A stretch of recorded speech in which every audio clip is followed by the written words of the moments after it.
Well, hello there, everybody. So let's get this class started.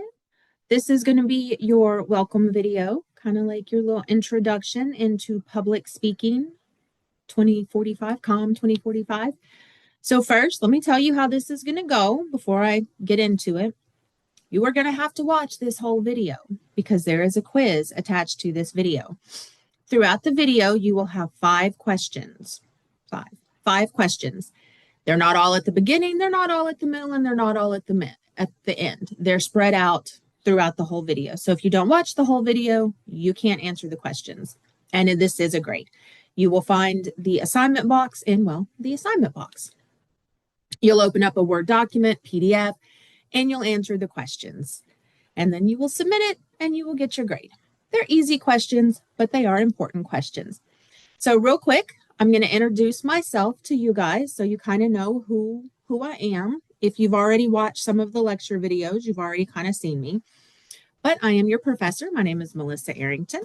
I have been teaching public speaking at Austin Peay since 2017. Prior to that, I worked as a paramedic for a really long time. It's all I had ever done. But so now I teach public speaking. I'm a full-time real estate agent here in Clarksville. I also run a nonprofit cat rescue here in Clarksville. And yeah, I have a grandbaby. Her name is Savannah. She's the love of my life. Son, he is in the Tennessee Army National Guard and Montgomery County Sheriff's Deputy. My daughter-in-law, she teaches out at West Creek. And I have 2 cats of my own, Lucy and Molly. They're my girls. But anyway, so that's a little bit about me. Now, let's get into some of the stuff for this class. Got my questions for you guys in front of me. But anyway, so here we go.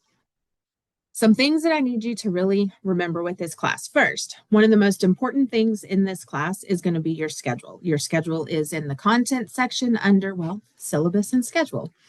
That is going to be one of the most important things in this class. Please remember, you all have decided to take an 8-week class. This is a very fast-paced class.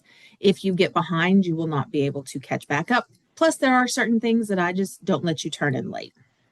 Discussion boards, once those are closed, they don't get open back up. So please make sure you get them done.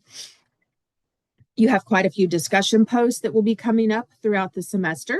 For your discussion post, you have to answer 1 question in your own thoughts, and then you have to reply to at least 2 of your classmates. That's how you get your full 50 points. 30 for you, and then 10 for the 2 classmates. So just make sure you do that. Make sure you get that done on time. That's also where you're going to find where your speeches go. Those are going to go in the discussion board as well. So there's that. If you are not familiar with D2L and how to use it, please make sure you go to the YouTube videos, to the lectures. And on there, there's a couple of YouTube videos that are titled using D2L Part 1 and using D2L Part 2. Just make sure you go watch those if you are not comfortable using D2L, because obviously this is an online class. It's all done on D2L. So just make sure you guys do that. Okay, now let's talk about the speeches, because that's kind of the most important thing, right? So there's one way and one way only that you can turn in your speeches. That is, you must upload them to YouTube and submit the YouTube video link. It has to be a video, not a short, not a reel. It has to be a video. You have to upload that link in the discussion board. That is the one and only way to upload or to turn in your video. So, hey, guess what? There's question 1. What is the one and only way to turn in your video? A YouTube link in the discussion board. Question 1. So there you go. There's that one. Some other things to think about with these is, remember, you have to have an audience. This is public speaking. You got to have 3 people.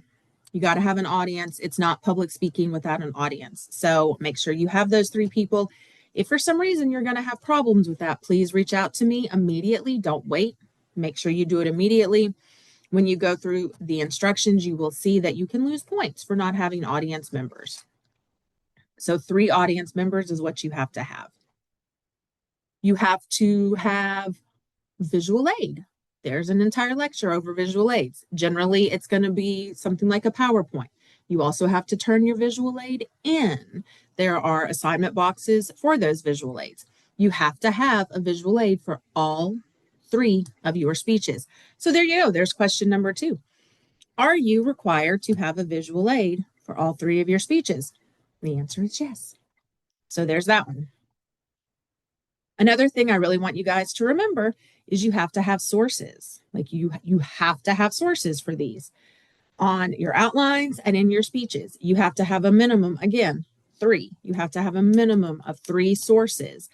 During your speech, you are going to want to verbally cite those sources at the time that that information is used, not just on a PowerPoint slide, not all at the beginning, not all at the end. You want to use that information while you are giving your speech. It's really important that your audience know where did you get your information. So there you go. That's question number 3. How many sources do you have to verbally cite for each one of your speeches? And the answer is 3. How many sources are required? 3. Okay, time. Let's talk about that. I know I'm going kind of quick, but guess what? That's the great thing about this being a video. You guys could go back and rewatch it if you needed to. Let's talk about timing for your speeches. All of your speeches have to be a minimum of 4 minutes and a maximum of 6 minutes. So question number 4. How long do your speeches have to be? Remember, a minimum of 4 minutes and a maximum of 6 minutes. If I didn't say that right the first time, let me make sure I'm saying it 100%. A minimum of 4 minutes, a maximum of 6 minutes. And I'm going to tell you, if your speech, just like if we were in the classroom, if your video hits 7 minutes, I'm turning it off because that's exactly what happens in the classroom. I stop them. Also, keep in mind, if your speech is under time, make sure you're looking at those directions because you can potentially lose a lot of points for being under time. If you're under 2 minutes, man, y'all done lost 50 points right there, right off the bat. So please make sure you always pay attention to the directions. But so again, question number 4, how long does your speech have to be? Minimum of 4 minutes, maximum of 6 minutes. Okay, so there you go. Let's talk a little bit more about how we're going to record the videos, right? I want you guys to think of the camera as being me. If you have someone holding the camera, don't have them zooming in, don't have them zooming out, don't have them walking around, don't have them panning around. Imagine that that camera is me, that camera is my eyes, because that's what it is. So think about that. Think about it like that. That camera becomes my eyes. That camera becomes an extension of me. Whatever that camera is pointing at, that is what I see. Please go back and watch your video before you turn it in. Don't turn in videos that are recorded sideways. Don't do that. No, don't do it. Make sure that the video has sound. Make sure, just go back and watch. You guys kind of have the luxury because this is online. You're recording it. You sort of have a luxury of being able to record your speech multiple times. You just can't be lazy. You got to be willing to go back and actually watch it. But again, that camera is me. It is my eyes. Don't record yourself from the side. Don't record yourself from the back.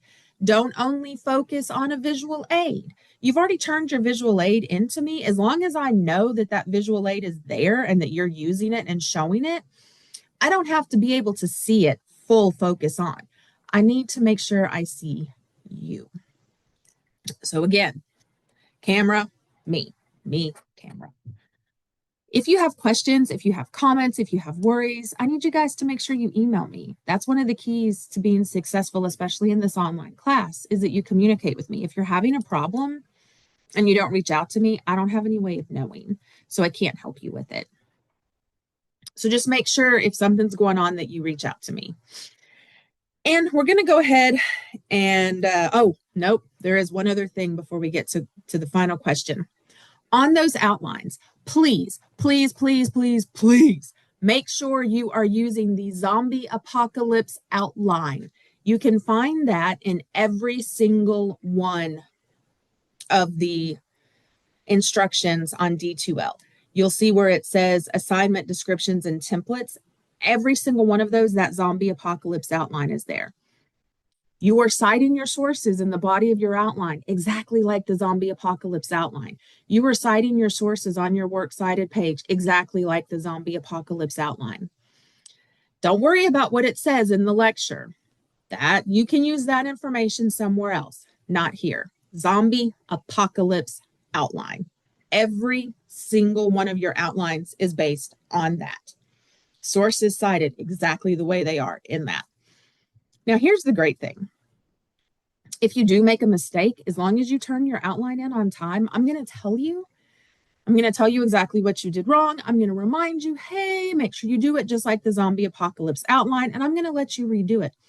I'll actually let you redo it as many times as you need to get a 100, but only if you turn it in on time. If it's turned in late, sorry, you don't get to redo anything. So now that we've got that covered, here's the final thing. I talked about the schedule and how important it was earlier. Question 5. What is one of the most important things in this class? And that is your class schedule. Please, whatever you do, make sure you pay attention to that schedule. It has all of your due dates. Everything in this class is due at 11:59 p.m. Central Standard Time. If you guys are not here, if you are on the Eastern time zone, or even worse, if you are on Mountain, Pacific, please remember that this is going to be set to Central Standard Time. So just make sure you don't forget about that. So again, question 5. What is one of the most important things in this class? That is your class schedule. Okay, and I am going to throw in a little bonus, extra points, 5 extra points for a question number 6. And this, like I said, answer question number 6, and you will get 5 extra bonus points. If you could go travel, vacation, whatever, anywhere in the world right now, where would it be? Let me know that. Once I get everything, then yeah, I'll start grading your stuff. And again, question number 6 will get you 5 extra points. All right, ladies and gentlemen, if you have questions, please reach out, email me. Don't hesitate. That is what I am here for. We are going to get through this, and we're going to be done before you know it, and then you'll have this class done and out of the way. All right. Bye, guys.